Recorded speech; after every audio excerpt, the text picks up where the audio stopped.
Hello, this is Lewis again. Got another couple slides here. And this dream is a really big dream. Do you want to share my story? A really big dream to help others around the world?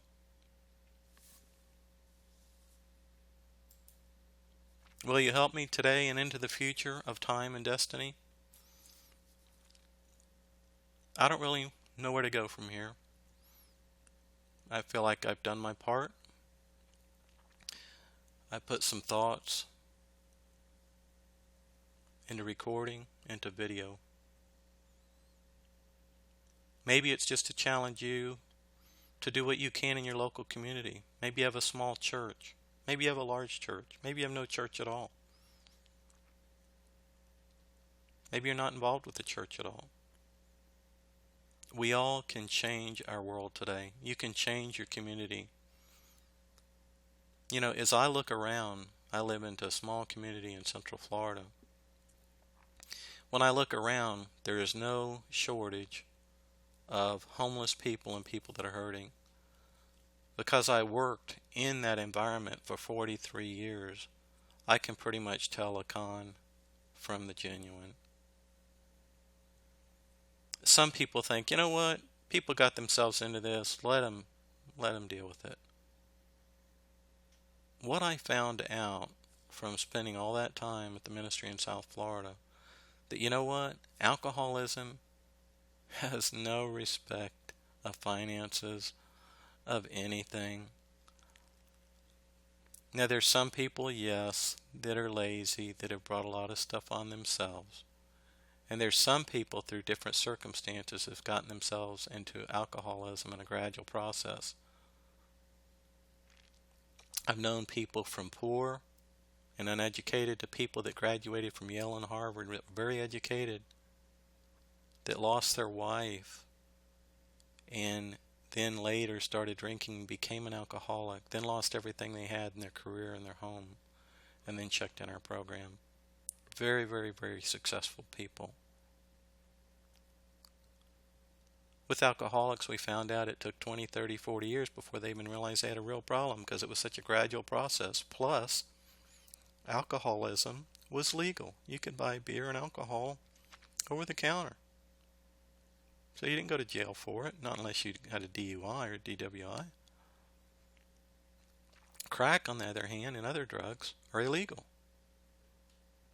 So, and plus more addictive. So where it maybe took 20, 30, 40 years with alcohol, with crack it maybe took 2 years to bring people to their knees.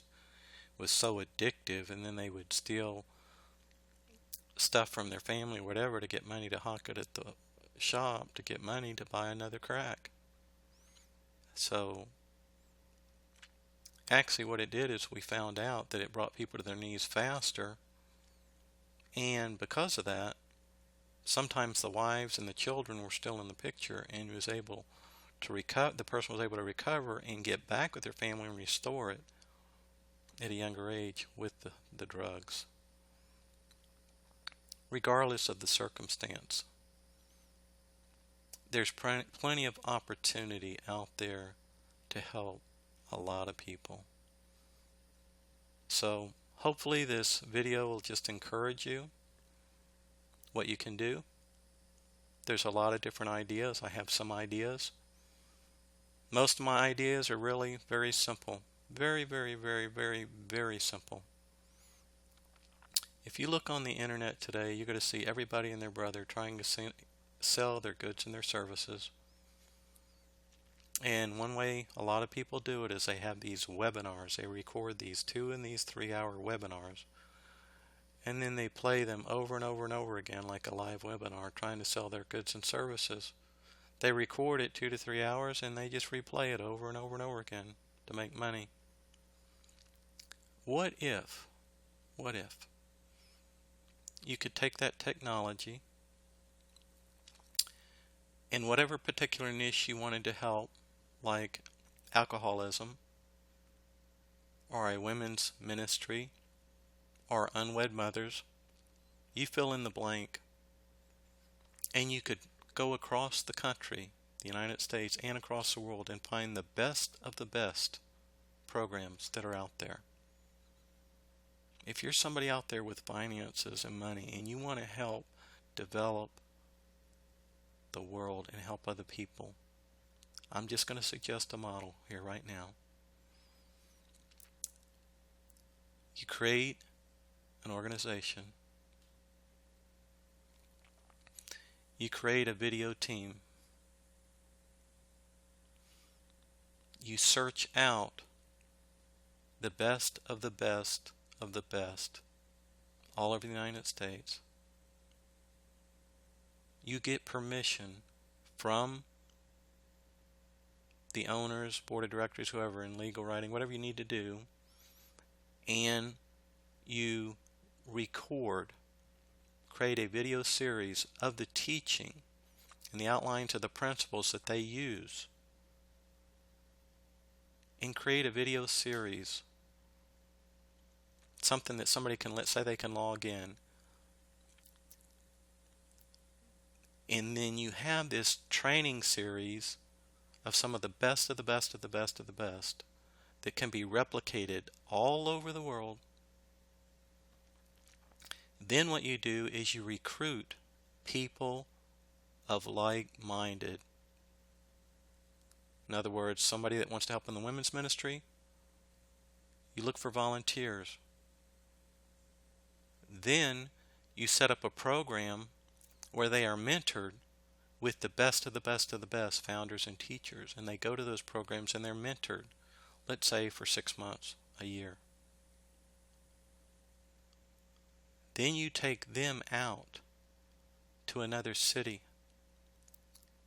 and you take your finances and you create a foundation financially, a business entity. Within this business entity, now you purchase land and buildings, whatever structure you want for the particular project. You put this person that's just gone through the intern program into the leadership of this new program. From there, you have leaders of leaders. The same way that Moses had elders, 70 elders, which led and took questions and stress away from him. You might have a manager which manages 10 women's ministries, and they travel these 10, making sure these newbies come up to speed in their maturity. So you have accountability in growth. So you have first a base of training, which can be done remotely through video training series. Then you have an internship program, which is live, hands-on, with the women, on site, with the best of the best of the best leaders. Then those are broken off into another little mini entities, and you do this over and over and over again, and you have the proper level of management which brings each entity into the proper accountability in growth and maturity, and you duplicate this and you replicate this over and over and over. I'll tell you where part of my dream come from. I've had this dream for about 25 years, but probably about 5 years ago, this concept I'm talking about now came into more clarity because a particular leader that I used to work with, which is a great leader, started a women's ministry in Georgia. And since then I think has started a second one, and he might even have beyond 2 by now. And every December he would send out a newsletter and say, can you donate? But in this one particular newsletter he sent out, this is what he said. And you got to remember, this guy's about 60 years old, and he and his wife work really hard all the time. And at this point he's got like 2 ministries, right? And he's writing this in a letter to everybody he sends it out to, including myself. He says, by the time I die, I want 100 of these women's ministries across the country.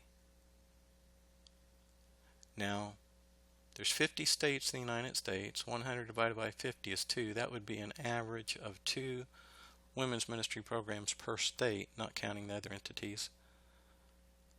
and he's got 2 now and he's got 98 to go, without a miracle, it's not going to happen. Okay? His life's not long enough, and he don't have enough money. And you know what? If I tried to raise enough money to do this or administrate this all myself, I could not do it. I might be able to coordinate some ideas and some of the concepts I'm sharing with you now. But if a few people listen to this video and actually get a vision or dream of this, and you want to create 100 women's ministries in the U.S., and then go beyond that and into the world, and then you can plug in alcohol ministries, crack ministries, cocaine ministries, orphanages, you name it. Go on and on and on and on. Look in your local community and see where people are hurting and see where the need is, and solve the problem. Don't wait for the government to dish out the money and crank up the programs. It's not going to happen fast enough. If you want to change this world, you've got to get involved. You got to change it. If people just listen and replicate what I'm saying right now throughout the U.S. and across the world, and each local community utilizes their resources and their volunteers, and there's people out there, corporate businesses, and other large churches, and entrepreneurs, and people that have a lot of money that just say, what can I do? What can I do to change the world? There it is. That's just a simple model. You find a need, replicate. Find a need, replicate. One thing I did as an administrator is when I got things set up, I put them on autopilot like a greased machine that worked perfect. And what I would do is, after I would get them going, I would look at all of my leaders and I would say, on this particular job, who is the best at this job? Then I would go to that person, I would say, I want you to write me a full description, job description, your job description, and all the steps to carry out these duties that you do on a monthly basis. I want it in writing, and I want it turned into me by such and such. You know what? They didn't like that, because it was work for them to do that. But I had manual after manual after manual of leaders and each duty that could be replicated. And I didn't pick the people that was sorry at the job. I found the people that was doing a particular job and they had it perfected down to a science and they were good at it. And if something happened to them or they quit or anything happened, I wanted to make sure it could be replicated with employee number 2. You do that with this concept in the community. Find the best of the best of the best of the best of the best. And if they're ministry or civically minded that want to help the community, they'd probably be glad to help you videotape it. You know, you might need to get some lawyers and do some disclaimers and this and that to protect this person and that person. I'm sure somebody that's got the money can get the lawyers to do all the legal stuff. So, you know, the liability doesn't fall back on the original party, which, you know, you recorded or whatever. But this can be replicated to a science. And these videos and these trainings can go and be just sent out there en masse to help different communities. So that's just one concept that I have for today. Create replication, create a system that's turnkey, train in tours, create accountable membership, accountable management to keep track of everything. Hope you're having a great day. Talk to you later now. Bye-bye.